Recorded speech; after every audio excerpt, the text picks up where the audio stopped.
गुरुजनक कथा मानिबा उचित। मदनपुर ग्राम निकटरे गोटे छोटिया जंगलटीए थाए। सेही जंगल रे गोटे पेचा परिवार तांका पिला मानकु नेई खुशी रे थांती।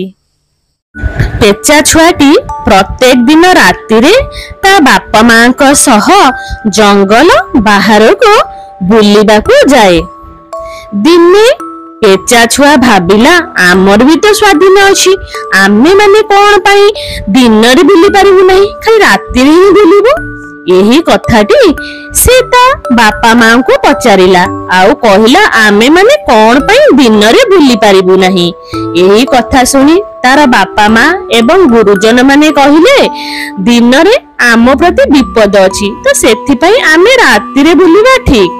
किंतु पेचा छुआटी कहा कथा न सुनी से जंगल बाहर को दिन रे बुलिबा को उड़ी गला। आउ से उड़ी उड़ी जाई सूर्यालोक रे पहुंचला।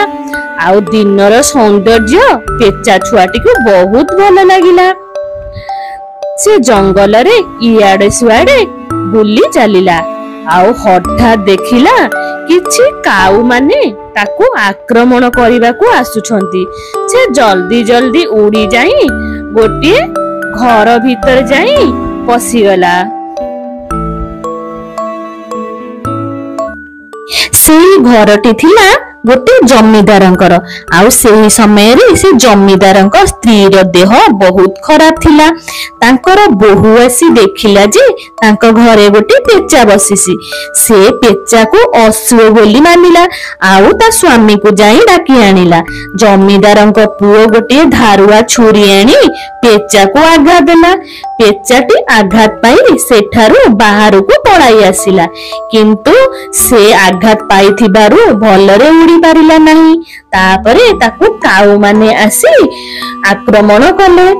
आउ काऊ माने एमिति खुंपी देले जे पेचा छुआटी मरी गला। यही गपरु आमे सिखिलु जे जदि पेचा छुआटी गुरुजनक कथा सुनी थांता ताहाले मृत्युवरण करि न थांता। तेणु करी आमे सबु बेले गुरुजनक कथा मानिबा उचित।